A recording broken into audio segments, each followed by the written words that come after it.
जय श्री राम। आप सभी को रामनवमी की बहुत बहुत बधाइयाँ। चैत्र माह के शुक्ल पक्ष की नवमी तिथि को श्री राम जी का जन्म दिवस मनाया जाता है। राम जी का जन्म दिवस बड़े ही धूमधाम से मनाया जाता है। इस दिन हम श्री रामचंद्र जी की पूजा करते हैं। आज हम इस वीडियो में रामनवमी की पूजा विधि के बारे में जानेंगे, तो चलिए शुरू करते हैं। तो ये देखिए, मैंने चौकी बिछाई है, उसके ऊपर मैंने पीला कपड़ा बिछाया है। तो आसन के लिए हम पीला कपड़ा बिछाएंगे, क्योंकि पीला रंग भगवान विष्णु को अत्यंत प्रिय होता है। और यहाँ पर मैंने अक्षत ले लिए हैं, तो यहाँ पर हमें शुद्ध अक्षत लेने हैं और इनका मैं आसन लगाऊंगी। इस आसन के ऊपर हम प्रतिमा को स्थापित करेंगे। तो ये देखिए, यहाँ पर मेरे पास राम दरबार की प्रतिमा है, इसको हम यहाँ पर विराजमान कर देंगे। आपके पास जो भी स्वरूप हो आप वो ले सकते हैं, चाहे आपके पास विष्णु भगवान की कोई प्रतिमा है या फिर आपके पास लड्डू गोपाल हैं तो आप उनको भी विराजमान कर सकते हैं। अब हम थोड़े से चावल और लेंगे और यहाँ पर हम आसन लगाएंगे गणेश जी के लिए। तो सबसे पहले गणेश जी की पूजा की जाती है। तो ये देखिए, गणेश जी की हम ऐसे छोटी सी कोई भी मूर्ति ले लेंगे, जो भी आपके पास गणेश जी का स्वरूप है वो आप ले लीजिए और इनको चावलों के आसन पर विराजमान करवाइए। तो ये देखिए, मैंने गणेश जी को विराजमान करवा दिया है। साथ में हम ले लेंगे रामचरितमानस।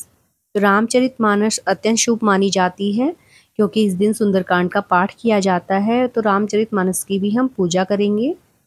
और इसके बाद हम लेंगे यहाँ पर नारियल। तो नारियल पूजा में अत्यंत शुभ माना जाता है, इसीलिए नारियल पूजा में अवश्य लेना चाहिए। और इसके ऊपर हम कलावा बांध देंगे और अब हम इसको भी पूजा में रख लेंगे। साथ में हम लेंगे शुद्ध जल का लोटा। इसमें मैंने गंगा जल की बूंदें डाल दी हैं और जल के लोटे को भी हम पूजा में रखेंगे। और इसके बाद हम लेंगे यहाँ पर एक फूल, और फूल से हम सभी को भाव स्वरूप स्नान करवाएंगे पानी के छींटे लगाकर। तो ये देखिए, सबका शुद्धिकरण हमने कर दिया है। साथ में हम लगा देंगे यहाँ पर दिया। तो देसी घी का दिया हम लगाएंगे।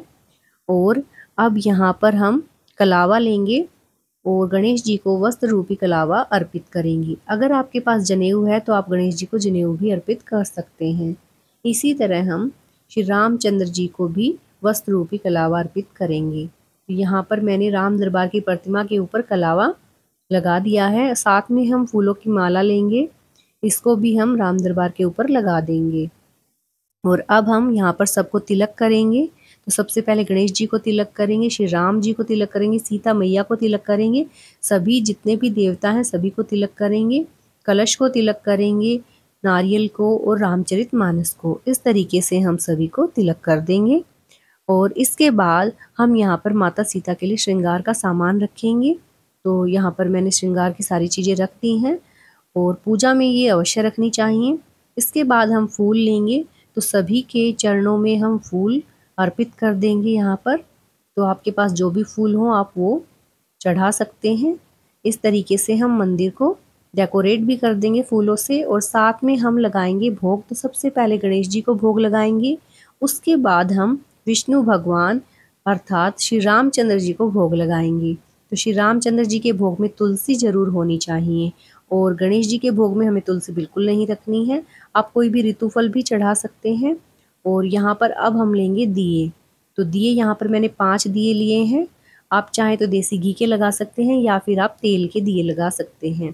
तो इस तरीके से हम ये सारी चीज़ें रख लेंगे। और अब करेंगे हम एक छोटा सा हवन। तो हवन आप अवश्य कीजिए। हवन करना शुभ भी माना जाता है और पूरे घर में सकारात्मक वातावरण उत्पन्न हो जाता है। तो यहाँ पर मैंने कपूर ले लिया है, कपूर से हम हवन की अग्नि को प्रज्वलित करेंगे। तो ये देखिए, इसके अंदर मैंने करसी रखी है, थोड़ी सी आम की लकड़ियाँ रखी हैं और सामग्री रखी है, हवन सामग्री। तो इसको हम हवन को जगा देंगे। और ये देखिए, यहाँ पर इसके ऊपर हम घी डालेंगे। और भोग के लिए अब लेंगे हम पान का पत्ता। तो पान के पत्ते पर हम भोग चढ़ाएंगे। तो यहाँ पर ये देखिए, मैंने 2 लौंग ली हैं, फूल वाली लौंग हमें लेनी है। और फूल वाली लौंग के साथ हम इलायची लेंगे और यहाँ पर बताशा रखेंगे। और जो भोग हमने भगवान विष्णु को गणेश जी को चढ़ाया है उसको भी हम पान के पत्ते पर रख लेंगे। तो इस तरीके से हम भोग को पान के पत्ते पर रखकर यहाँ पर अग्नि में अर्पित कर देंगे। ऐसा कहा जाता है कि अग्नि में चढ़ाया गया भोग सीधा देवताओं तक पहुंचता है। तो इस तरीके से हम पान के पत्ते को एक बीड़ा सा बनाकर अग्नि में, हवन की अग्नि में अर्पित कर देंगे। तो इस तरीके से हमने हवन कर लिया है, भोग लगा दिया है। और अब हम रखेंगे यहाँ पर दक्षिणा। तो अपने सामर्थ्य के अनुसार आप इसमें दक्षिणा रख सकते हैं। और यहाँ पर हम आरती करेंगे। सबसे पहले गणेश जी की आरती करेंगे, फिर श्री रामचंद्र जी की आरती करेंगे, विष्णु जी की आरती करेंगे और हनुमान जी की आरती करेंगे। इस तरीके से हम सभी की आरती कर देंगे। और यहाँ पर हम रामचरितमानस का पाठ भी कर सकते हैं। सुंदरकांड का पाठ अत्यंत शुभ माना जाता है, तो हो सके तो सुंदरकांड का पाठ आप अवश्य कीजिए। इस तरह हम पूरे विधि विधान से श्री राम जी का जन्म उत्सव मनाएंगे और हाथ जोड़कर सबके कल्याण के लिए मंगल कामना करेंगे और पूजा में रही गलतियों के लिए क्षमा याचना करेंगे। और जो हमने पूजा में दिए चढ़ाए हैं उनको हम घर के आंगन में या फिर घर की दीवारों पर रख देंगे, जैसे हम दिवाली पर करते हैं। और जो हमने कलश लिया है उसका जल हम सूर्य देवता को अर्घ लगा देंगे और भोग का जो हमने प्रसाद है वो हम सभी घर वालों में बांट देंगे। साथ ही जो हमने श्रृंगार का सामान चढ़ाया है वो घर की स्त्रियां ग्रहण कर सकती हैं। और जो नारियल और दक्षिणा हमने पूजा में रखी है उनको हम मंदिर में दान कर देंगे। इस तरीके से पूरे विधि विधान से, श्रद्धा भाव से हम अपनी पूजा को संपन्न करेंगे। जय श्री राम। तो फ्रेंड्स, कैसी लगी आप सबको ये वीडियो? अगर आपको ये वीडियो अच्छी लगी है तो प्लीज़ मेरे चैनल को लाइक, सब्सक्राइब और शेयर कीजिए। और भी ऐसी वीडियो देखने के लिए मेरे चैनल पर विजिट जरूर कीजिए और कमेंट में जय श्री राम लिखना ना भूलें। जय श्री राम।